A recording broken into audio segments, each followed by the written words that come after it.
just see you on the mini map, just like walking. All me I down. did was hit the brakes.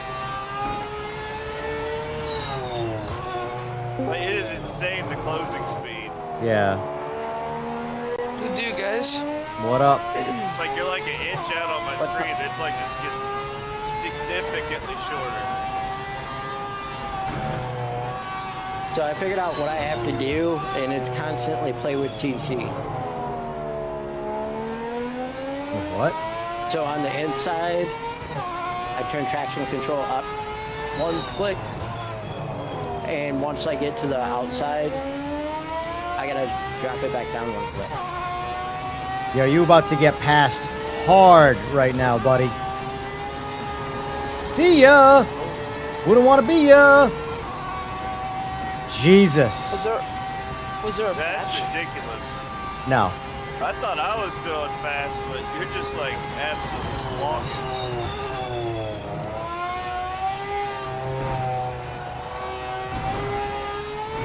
Nope, there has been no patch. Just playing the game. This is actually our last game. We've been streaming for like 6 hours. Or I have anyway. Have you really? Yeah.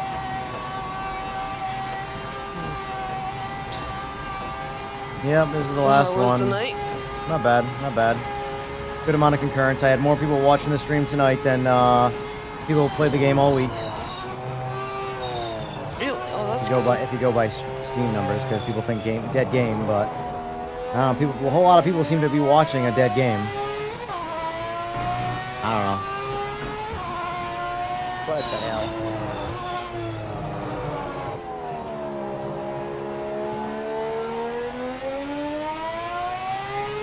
That's fantastic. Nice and gentle with this little pig right now, because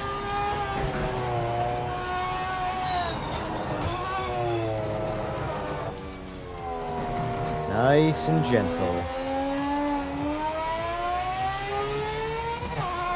This is one of those things where, because there's so little downforce, like, the assists being on don't do anything. Like, it's not, I'm not running into like an ABS or a traction control issue. I'm running into a no downforce, the rear of the car takes flight issue. Really? Oh, I took all the downforce out of this 787B, so it's ballistically fast in a straight line, but it can't turn at all. I'm on Daytona, so That sounds like fun.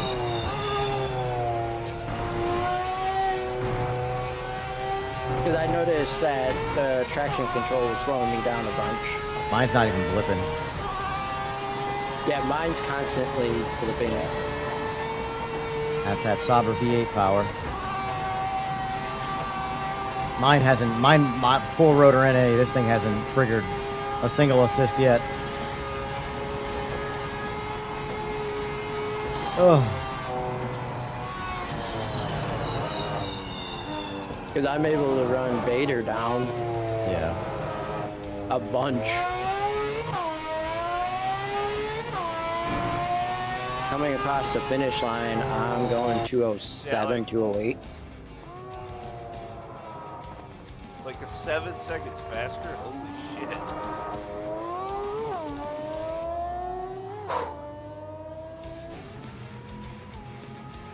So add a little bit of downforce back, and you'll be good.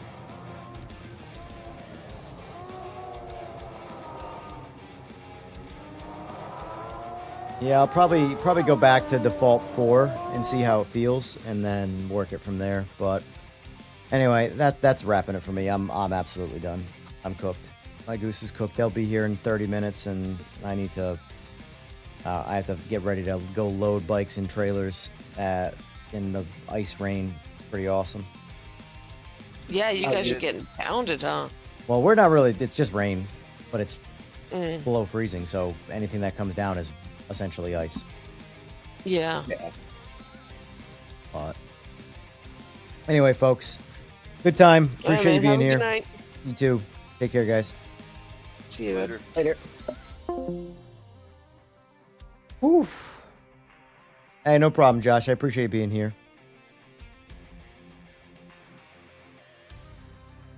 This means I am more interesting than the game. Maybe.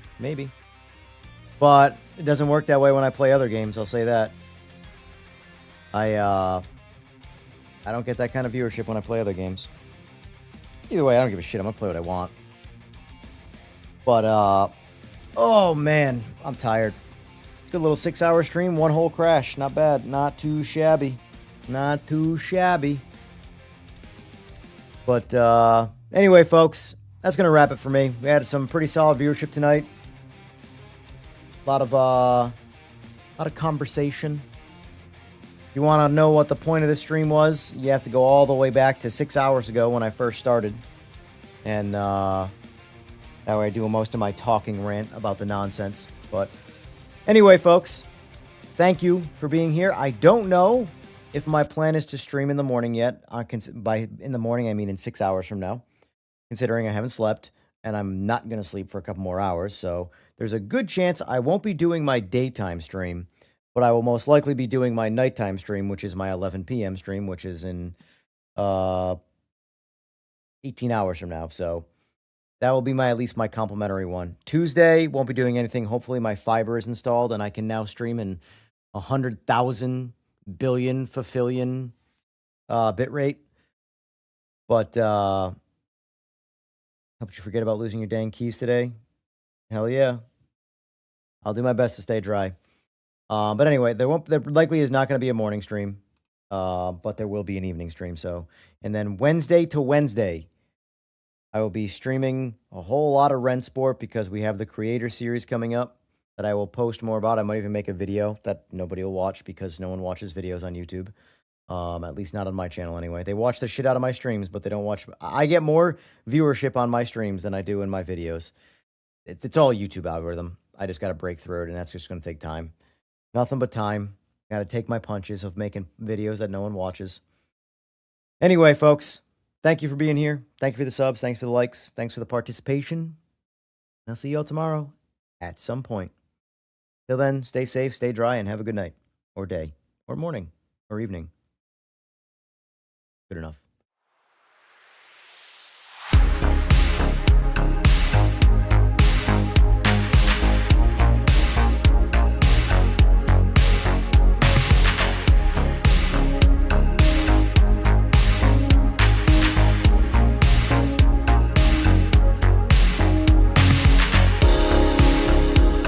Real quick, I was on the wrong screen that whole time.